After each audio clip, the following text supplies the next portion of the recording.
Well, hi Ryan. Hi, It's nice to meet you, get to talk to you today. nice seeing you too. Nice meeting you. So, your new EP, Circles, is going to come out soon. Yeah, How are you feeling? Are you excited? I feel really good, especially that it's coming out like next month. I can stop be playing these songs all the time and just get them out the way, work on some new stuff, and also just have people see a different side of my creative abilities.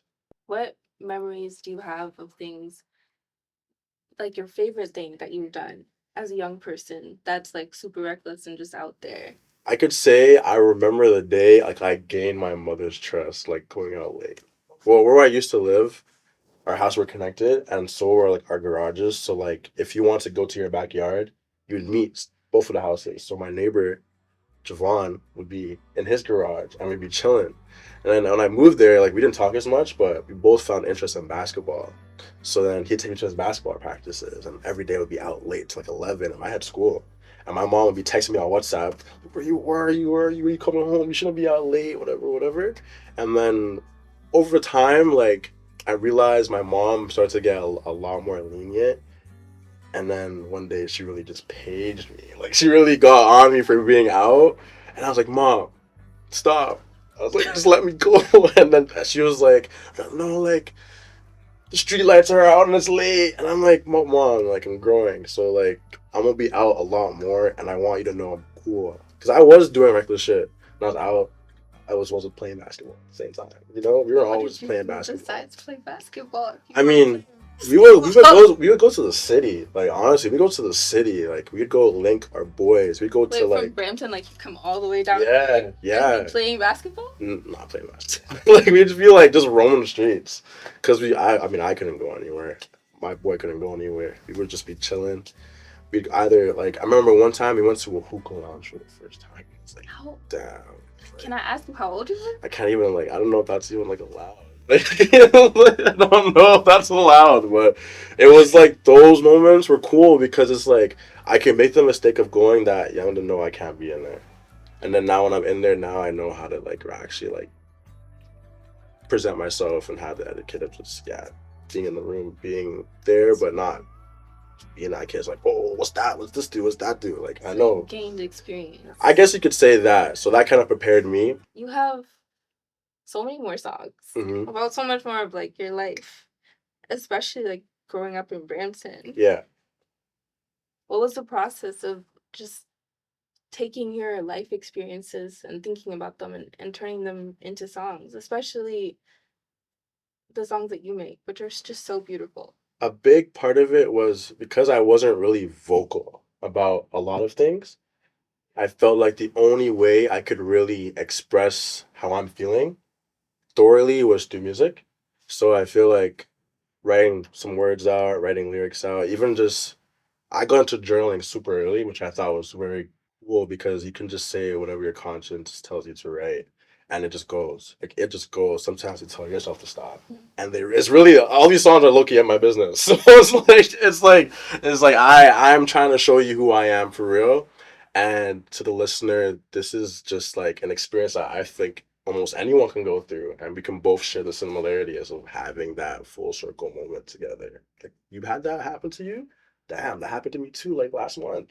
So yeah, like yeah, Do you think like Brampton really shaped your music? for sure. A lot of my friends that I work with to this day are from Brampton. Like I would say my homie Eli Brown, Brampton, Wondagurl, Brampton. Mhm. I'd say my homie that really sparked the songwriting idea to me. His name was Samuel SB. He's from Brampton. A lot of my mentors like Lord Quest from Brampton, OG, K1 Brampton. Like a lot of like my friends that really saw me grow are from Brampton, and a lot of people that still help me to this day are from Brampton. And I feel like Brampton, just living in Brampton and trying to be something, really inspires the whole workflow, just the Yeah. process.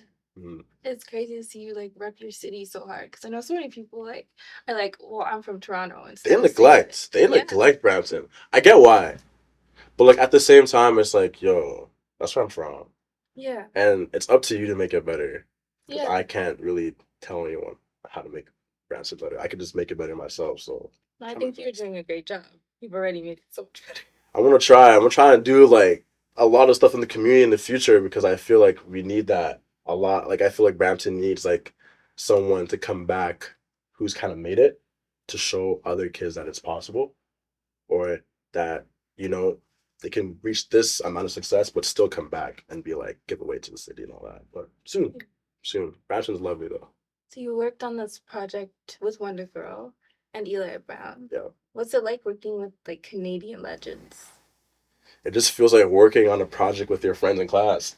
Really? It just feels like when the teacher says pick two partners and like you pick like your homies and you're like working on like your passion project and it's just it doesn't feel like work. It just feels like you guys are just chilling most of the time.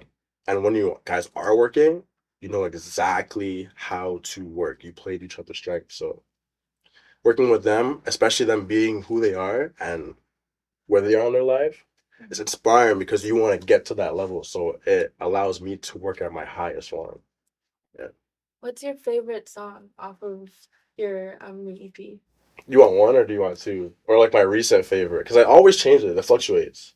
Your favorite This week was song probably In the Garden. In the Garden? Yeah, In the Garden was definitely a favorite one. I just be like saying the lyrics so loud. Just, city don't feel the same, you know it. It just feels like a very Toronto song. So I really love that song. Yeah, In the Garden is my favorite. Do you think it might be like the new, you know, um, what's the Party Next Door song? The Break from Toronto. Break from Toronto. I wouldn't say it's Break from Toronto. Break from Toronto is like almost too classic. It's too good. It's almost too classic. But I feel like in a way, I'd probably have my own type of impactful song like that, but in a different vibe. But nah, Break from Toronto is way too classic. Way too classic. You never know. You never know though. Yeah, people determine that. So yeah. Yeah, but like you started out so young. Yeah, I did. Did you ever feel like people didn't believe in you, or there were people like things you had to overcome? What I had to overcome is you have time. You have time? That's the one thing you have to overcome is the you have time phrase. I don't know what that means. Like you don't know what's gonna happen tomorrow. So I don't know what that you have so much time means. You know, like that was one of the things I had to overcome as being like a young artist because a lot of people could see your potential but also see you as a threat. Maybe. Or maybe see you as an asset. Or just see you as for what it is. And for me, it was a little mixture of all three. But the biggest thing for me was just being resilient because a lot of people would just be like, "Oh yeah, you're young, you got time, you could figure it out." But that also just leads me to like, bro, but like you could help me figure it out at this young age, be a part of something, and also like, help somebody out because you know what I don't, and wisdom is always something that we're looking forward to take in, right? So, I mean, yeah, that's one thing I had to overcome. The biggest thing I would say is that you got time. Yeah, that you got time phrase. I hate it. I hate it. What was your favorite memory from getting to sing in a youth choir? Wow. It was probably the fact that a lot of like I guess the choir directors would like know like you're very good, but like they would like try to play it off and like what they'll slip you like the solo for the song and be like, yo, just on this part, sing this part, sing that part. The choir gonna stop. We're gonna hear you. Like when they go like that. Yeah, they try and play it down. They'd be like, no, just you, and then like they be pointing to you, and then you have to like do your part. I love that because it's almost like okay, now it's my show. And I have to like entertain, but I'm not thinking about entertaining. I'm just thinking about just singing. And often, often I think it just requires a lot of confidence to do that, especially as a kid. Like, because you got the whole, you know what I mean? You got the whole congregation staring at you, just like, and then it's like you have the big mic in your hand and you're like singing, and you're shaking and you're swaying back and forth. You're not you're looking at your mom the whole time you're singing, like. But I feel like that just built up confidence because just getting up there alone is big, So I feel like that really gave me a sense of confidence for sure. That's really what I loved about being in the church choir. It's confidence, built confidence for me for sure. Yeah. Did the opposite for me. Really? No, I'm super shy. I used to cry. They would like choir? hand me the mic and I would cry on stage. No way. Did like Did they did they catch on the mic? Did they cry? There's probably a video of me like, No, yeah. that So no, that I'm I could super see jealous that of you. though. It is very intimidating though, because like the church is not like a crowd or No, like they're it's like a cheering. thousand people. Yeah, just eyes, It's just amazing. eyes, just a lot of eyes on you. But I could see that though. What do you want people to take away from the CP? Like when they've listened to it, like from start to finish, how do you want them to be impacted, or how do you want them to feel? However way the music hits you, I want you to feel. Like if you feel sad, happy, if it makes you think about things, makes you reflect, sense of introspection. I don't know if it makes you tell a friend. I just want someone to feel as vulnerable as I was when I was creating the process because I want every song to almost make you feel like, oh, you just shared a moment with me so that you don't feel like you're the only one that went through that. Or you have someone that you can relate to. Because I feel like relatable music is what's most real. And I feel like being real and authentic to like who I am is just what makes you, I guess, unique. Because it's can someone if someone can just like you for being you, you're not really, you're just doing you. You're just like you have a charm, you have a good Like energy towards you. Yeah. So the takeaway I want from this project is that life is just one big circle. We share the same things. Like I am just as regular as anyone else. I'm not above anyone else. And yeah, we can relate. We can both be vulnerable together. Both cry in the shower and listen to songs together. Like that's what I feel. But yeah, circles. Yeah, I just want everyone to relate. Yeah. you did a music video for Last Page. Last page. Yes, I did. I was really curious. Like looking at the set, it's so beautiful. Everything you do is too beautiful. Just so great. Bramson too. Shout out to Yeah. my homie Nico Bruno for setting that up. He's from Bramson as well. Yeah, Yeah. Do you have somebody from Brampton to work with you? maybe. Maybe. Nah, I'm playing. Nah, I'm playing. Maybe, but a lot. I just so happens to just end up working with Brampton people. I guess we just understand each other. I guess as a community. I guess we So, just understand yeah. each other. But Yeah. did you take anything from the set? Like, did you take any memorabilia? It's crazy because that poster was actually mine. A lot of the For stuff real? in It's there with was you? mine. Were mine. Oh, Yeah, there was some trophies in there that were mine. The poster in there were mine. okay. Were there vinyls of mine? I'm not sure, but So yeah, everything was yeah. is so I wanted to make it feel as real as possible as like you were in my room, but my room's not that funky. But yeah, besides that, I wanted the set to feel like an actual bedroom, so I brushed about my own stuff.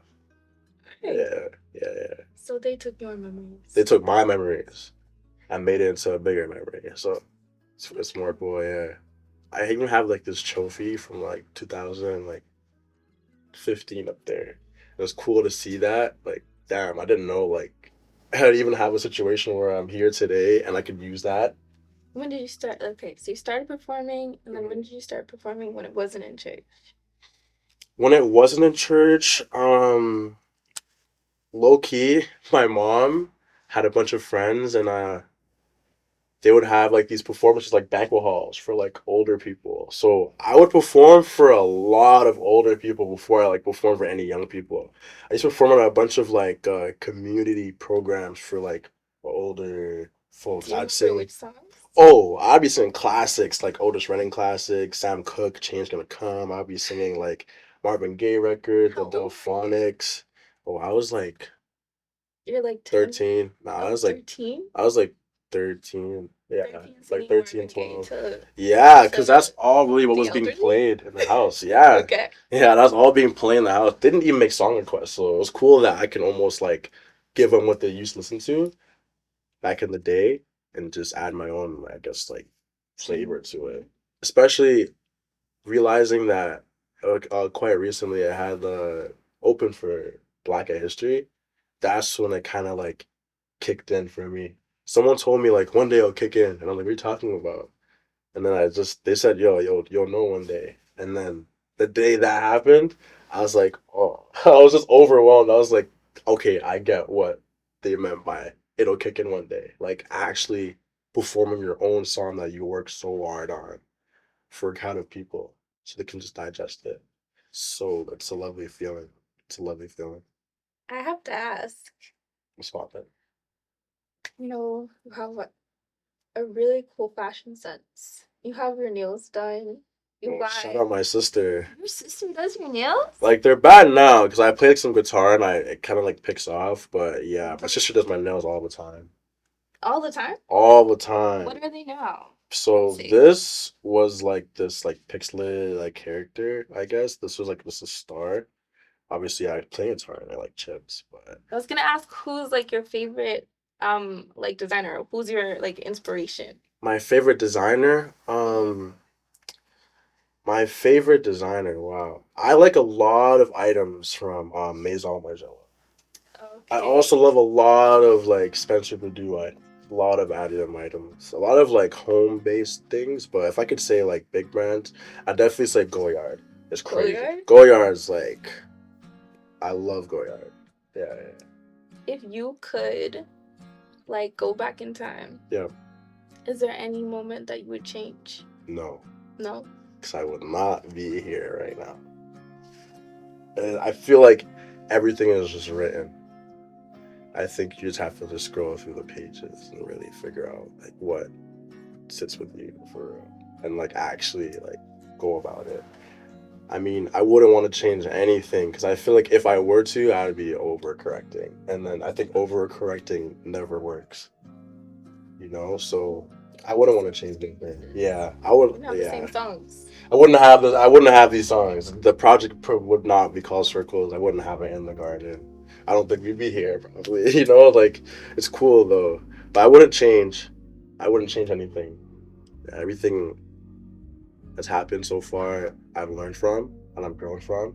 And I feel like anyone can say any challenging like phase in their life they learn from. They won't change anything because, I mean, imagine you didn't know.